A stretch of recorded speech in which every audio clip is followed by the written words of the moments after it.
Discovering God Through Nature and Art with Matushka Elesa. James 1:6 says, "But when you ask, you must believe and not doubt, because the one who doubts is like the wave of the sea, blown and tossed by the wind." Today we'll learn about something especially windy in nature, a tornado. Spring is the time for wind and thunderstorms in the United States, and along with some thunderstorms, a tornado might form. This can be scary because they can cause major damage and loss of life. But exactly what is this mysterious and violent form of weather? If you want to bake prospera, you have to have yeast, warm water, and flour.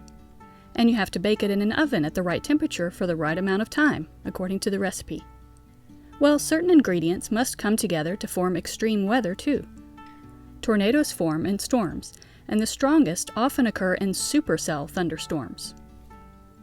A supercell thunderstorm needs winds traveling at different heights and in different directions, and those winds need different temperatures. The warm air will rise, the cool air will sink. The winds start to spin around each other, rotating in a horizontal spinning slinky. A lot of rising air will push up one side of that tube, and now it's vertical. A supercell storm is forming. At the back of the thunderstorm, a low rotating wall cloud might form, and a tornado could descend.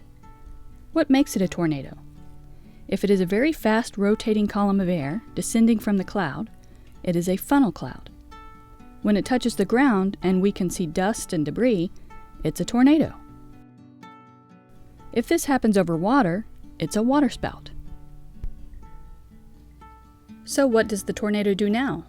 Sometimes it weakens, lifts up from the ground, and goes away after a few minutes. If it gets very skinny at the end of its life, it's called the rope stage. Sometimes the tornado grows larger and spins faster and stays on the ground for more than an hour or for many miles. The tornado may destroy crops and trees.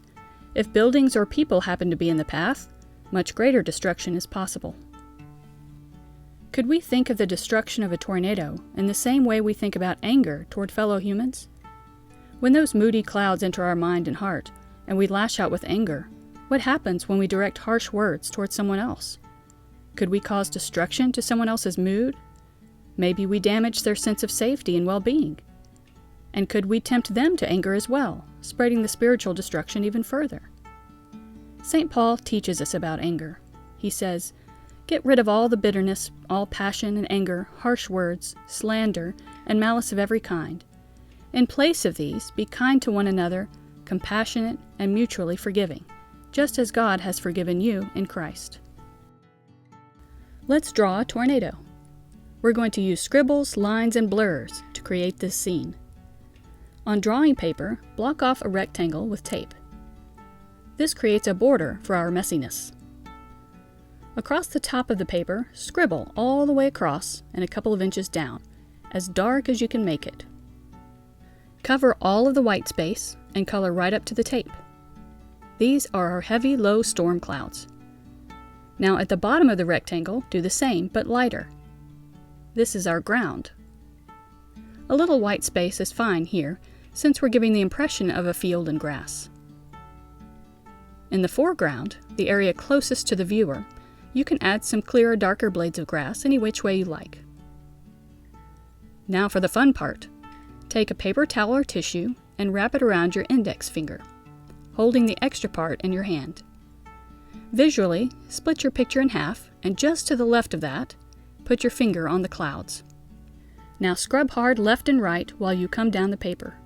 Go all the way down to the ground, but not past the horizon line, which is the line that separates land and sky. This keeps the tornado in the distance. We don't want it too close. You can also blur in a bit of dust and debris at the bottom. Next, we blur the clouds and come below that cloud line a little bit for a nice effect, whatever you would like to do with it. I might blur a bit of the ground too. And if your tornado isn't dark enough, you can add more scribbly pencil above it and blur even more. Let's create more interest and distance. Just to the right of the halfway point, erase a little road that is narrow at the horizon line and gets bigger in the foreground.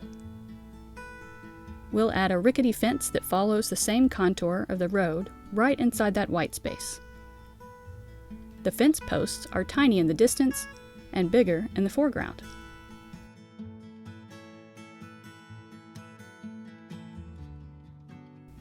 Lastly, let's add a couple of scribbly tree lines on the horizon. This helps frame our picture.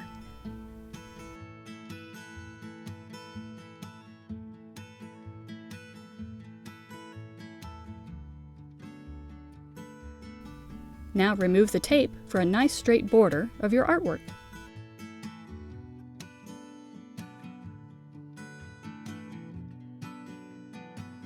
Here are the drawings my children worked on. Thank you for exploring tornadoes with me.